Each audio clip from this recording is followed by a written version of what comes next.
We never die because we are soul. मैं हूं आपका सत्य प्रकाश और मैं अपने चैनल हम सब की कहानी एक नई रोशनी में आपका सबका स्वागत करता हूं। आज के इस एपिसोड नंबर 9 में मैं गुरु पूर्णिमा के ऊपर अपने विचार रखूंगा। आज गुरु पूर्णिमा है। गुरु पूर्णिमा के अवसर पर मैं गुरु को नमन करते हुए अपनी वीडियो की शुरुआत इसी श्लोक से करूंगा।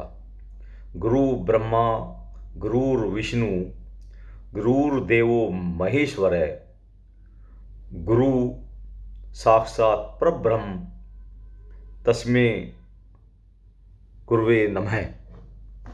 इसका अर्थ है कि गुरु ही ब्रह्मा है, गुरु ही विष्णु है, गुरु ही शिव हैं, पूर्ण परमात्मा गुरु हैं। ऐसे गुरु को मेरा नमन है। गुरु पूर्णिमा का पर्व आषाढ़ पूर्णिमा को मनाया जाता है। आज के तिथि पर हमारे महर्षि वेदव्यास जी का जन्म दिन के रूप में इसको मनाया जाता है। आषाढ़ पूर्णिमा का तार्किक अर्थ ये भी है कि गुरु को पूर्णिमा कहा जा सकता है और शिष्य को आषाढ़। हमारे प्राचीन काल में हमारे भारतवर्ष को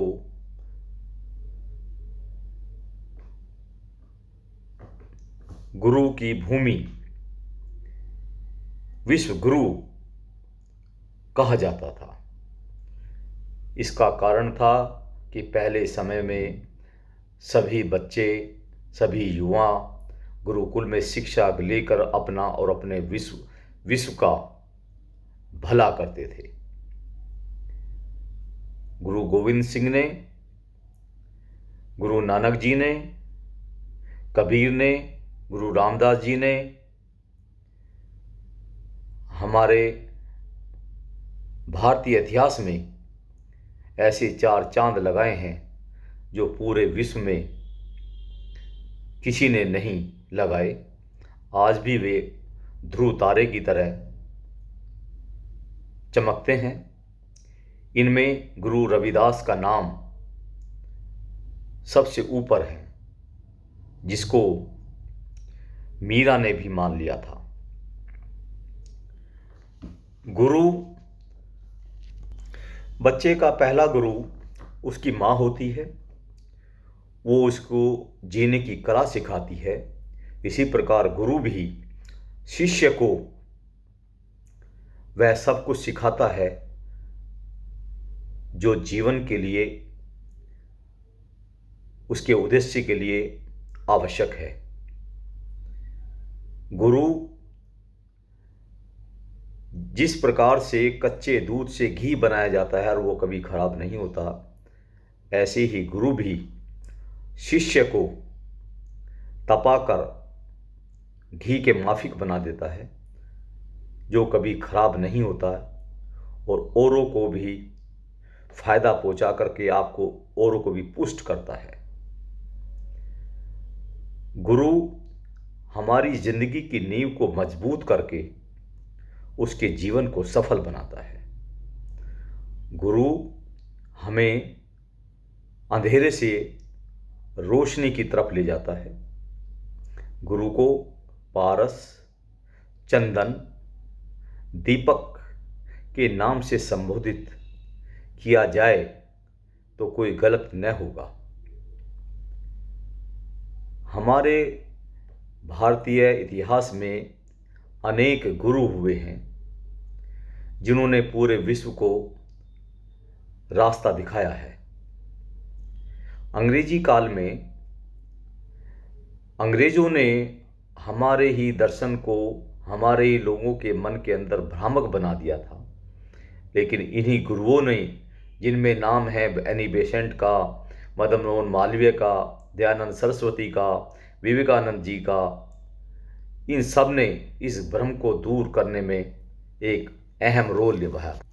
ईश्वर ने इंसान को एक विशिष्ट प्राणी बनाया है जो अपने शारीरिक और भौतिक बल से बहुत कुछ कर सकता है, लेकिन ये गुरु की देखरेख में ही संभव हो सकता है।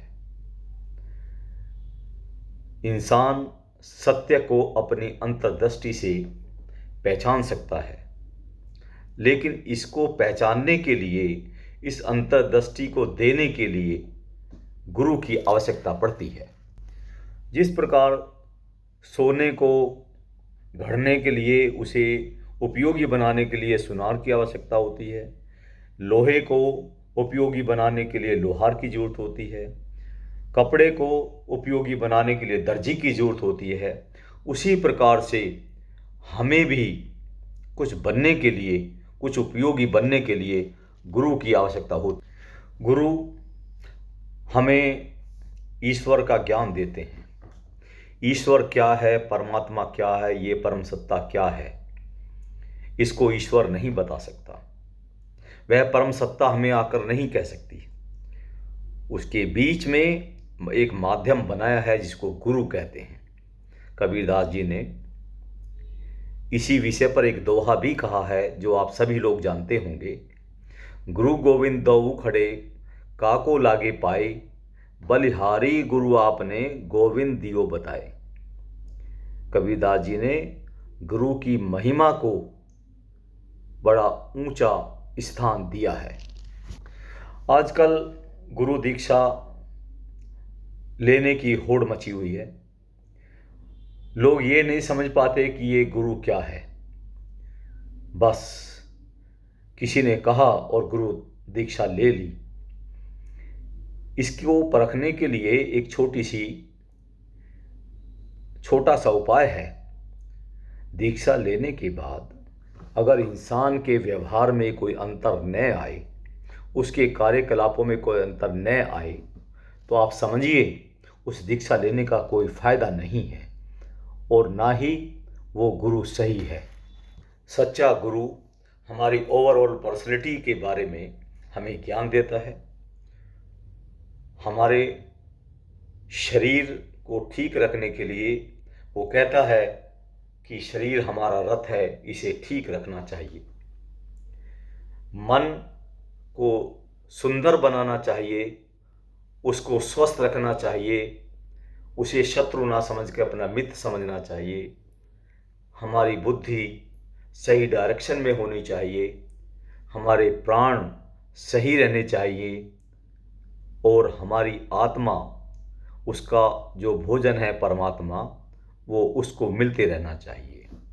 इसलिए सच्चा गुरु ओवरऑल इंसान की पर्सनैलिटी को बदल कर रख देता है। अगर गुरु नहीं है तो आप समझिए, आप कितने भी ज्ञानवान, कितने भी कुशल क्यों न हो, आप कहीं ना कहीं जीवन में मार अवश्य खा जाएंगे। अंत में मैं इस वीडियो की समाप्ति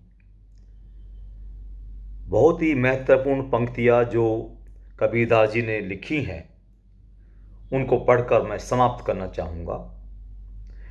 वो हैं, कर्ता करी न कर सके, गुरु करे सब कोय,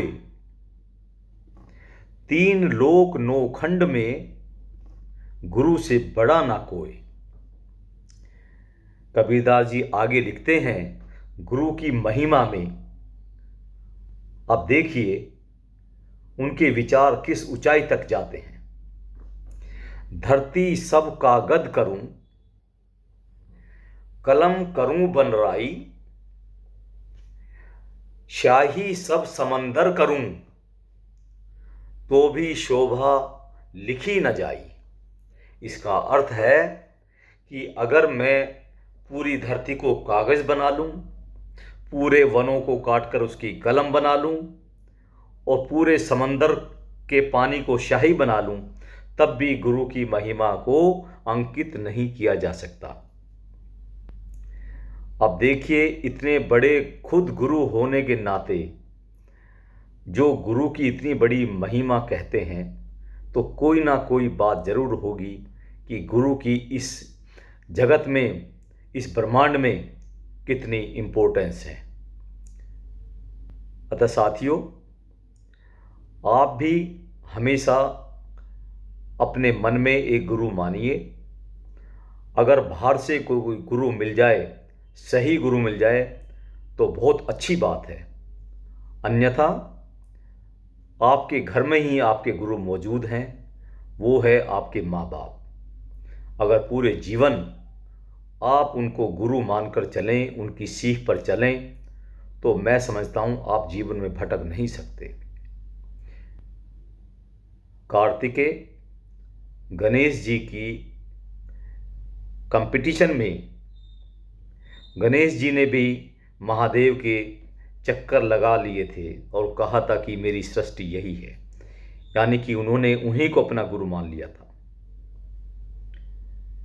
और एक गुरु आपके पास है, वो 24 घंटे आपके पास रहता है। आप जहाँ जाएंगे, कहाँ सोएंगे, हर क्षण आपके साथ है, और उससे बड़ा गुरु कोई नहीं हो सकता। आपको सही सलाह देता है, वो है आपके अंदर बैठा परमात्मा, आत्मा। आप सोचिए, आपको कुछ ना कुछ जब कोई गलत काम करते हैं तो आभास होता है, अच्छा करते हैं उसका भी आभास होता है। तो साथियों, ये मेरे विचार गुरु पूर्णिमा के संदर्भ में थे।